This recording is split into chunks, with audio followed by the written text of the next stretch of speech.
We assume that we've earned this right on the weekend to fuck off, for lack of a better phrase.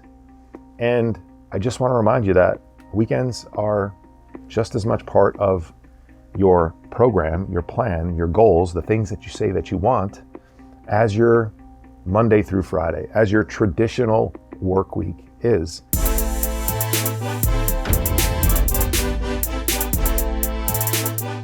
I'm Brian. I help executives inside of corporate America transform their personal life to become as successful as their professional career has been.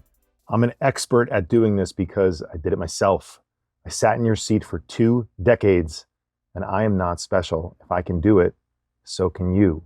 Welcome back to the show. I'm your host, Brian. This is episode 210 of the Success Lift podcast, and I appreciate you being back with me. Happy Memorial Day to everyone. Today, at the time of this recording dropping, it is Memorial Day. It's Memorial Day weekend. Some of you may be on your way back from the Jersey Shore. The Jersey Shore holds a very near and dear place in my heart. And if you're not from New Jersey, I'm sure you've seen the show on MTV. You have a little flavor of what it's about. This is a huge weekend for the New Jersey Guido for the primary reason that the summer has begun. It's the official kickoff of the summer. Although a lot of times people don't really get down the shore a lot until after school lets out in Jersey and on the East Coast and in the Northeast. And so, July 4th might be a little bit bigger, but Memorial Day weekend is big, big. The other reason why it's a big weekend is because it's the last weekend of lacrosse. And all you lax bros on all of the trading desks across Wall Street and everywhere along the Northeast, and lacrosse has gotten very popular. It's spread to many, many other states, including California. But all you all-American lax bros can just stop talking about your silly sport after today. Usually, I'm working on, actually, I have no idea if lacrosse ends today in college. I think it usually does. This is usually like the Final Four weekend. If it isn't, in my face. If it isn't, it should be ending soon. Can't end soon enough. You guys in your godforsaken sport where everyone is an All-American. Every lacrosse player I've ever met has been an All-American. Unbelievable. I must have just met all the greatest lacrosse players out there in the high yield bond market, in the credit market, in the leverage finance market. All these guys managed to find their way onto sales and trading desks in my old world. So shout out to all of you guys. Shout out to everyone who hit the beach this weekend. It's the beginning of the summer. Maybe you're on the highway heading home right now. Maybe you're not going to listen to this for another few days and you were there. I don't know, but I thought it would be a good opportunity to talk about being on the highway, to talk about putting your foot on the gas. And then suddenly, as we all maybe have experienced, especially during weekends like this past one, where a lot of people are on the road, a lot of people are traveling, all of a sudden, we hit the brakes. And the title of this episode, Workin' Weekends or Weekend Work, haven't really decided what the title is going to be yet. I'm sure I figured it out by the time you're listening to this. But it's something that typically for me happens where I see people make a lot of progress through the course of the week. I see them make a lot of progress and get to a place where they feel really good about themselves. And then the weekend comes. And when the weekend comes, we are stressed out. We just finished a tough week. When the weekend comes, we feel like we need to let our hair down. We feel like we may have earned it. We earned our cheat days. We earned our days to relax. We don't have to go into the office. We don't have to feel the stress and the pressure of another day of work. And so we let loose. And I did a podcast a while back. I believe it was called You're a D Student and You Don't Even Know It. We will link it in the show notes to this episode because it goes into detail. So I won't in this episode, but it goes into detail. We break the math down for you. A lot of people that listen to me and that watch me are very good at math, much better than I ever was. Your brain thinks very analytically. And when I break it down to you that Friday afternoon until Sunday night, and likely even into Monday morning because nobody just gets right back to it, it's 42, sometimes more, because of the quantity of consumption that we partake in of our behavior. 40, 50, 60% of our behavior, just by the straight math, every day is 14%.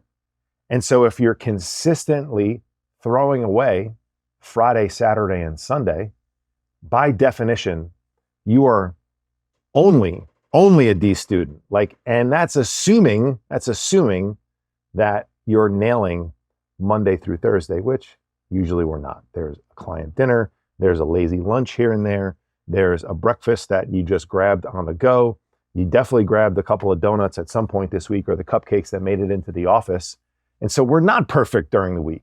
And so in reality, we're probably pushing below 50%, and it doesn't even feel like it. That's the thing, because we assume that we've earned this right on the weekend to fuck off, for lack of a better phrase.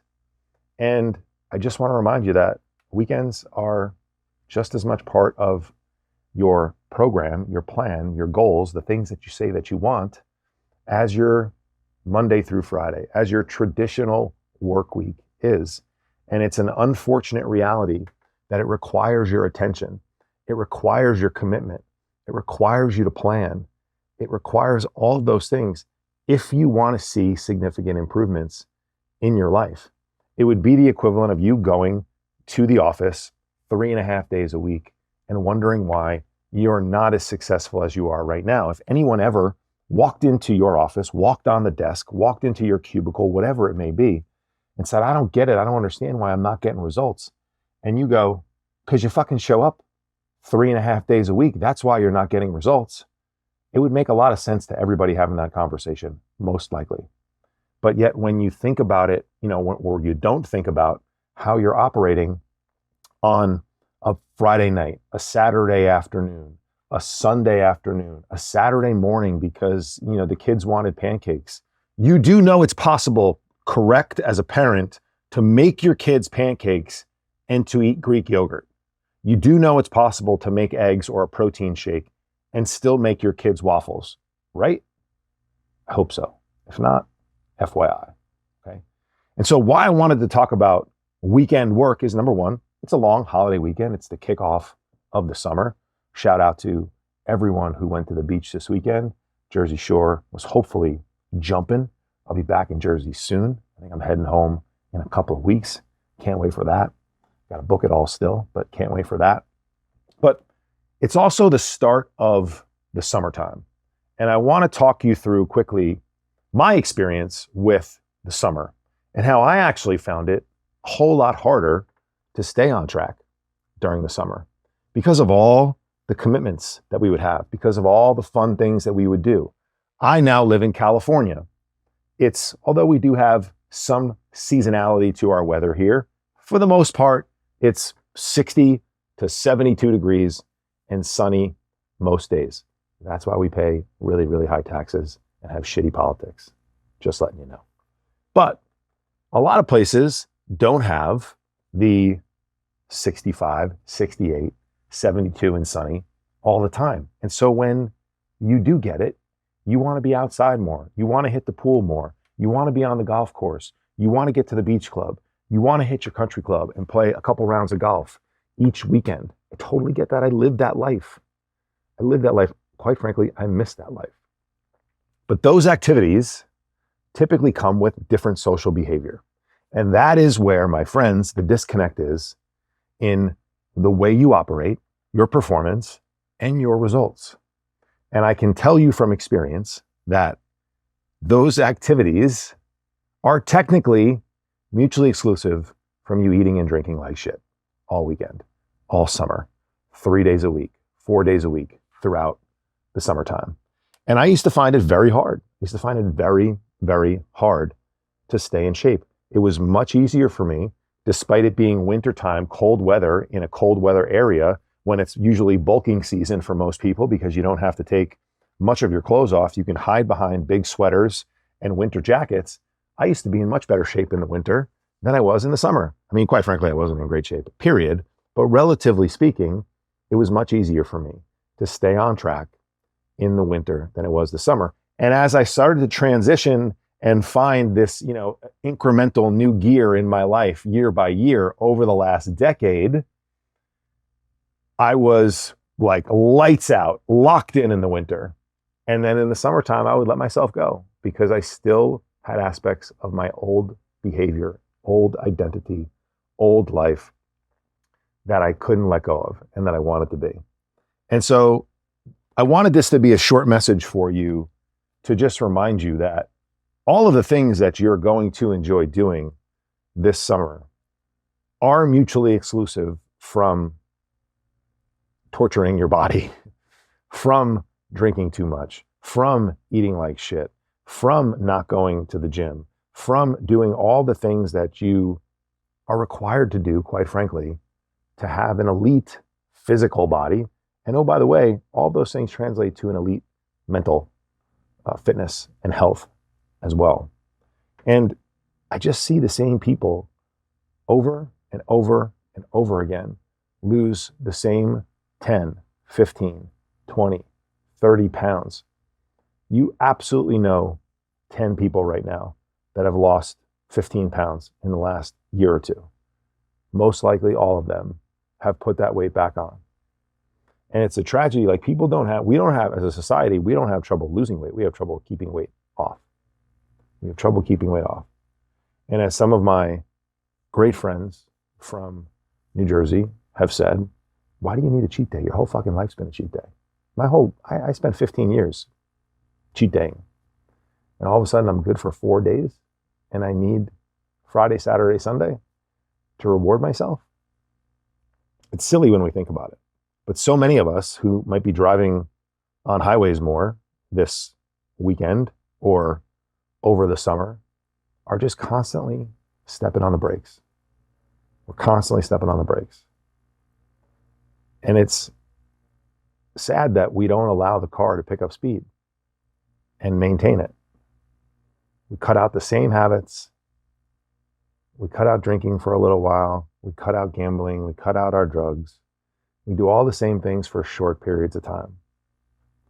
And it's crazy to me that we do these same things over and over and over again year after year, and we continue to get poor results.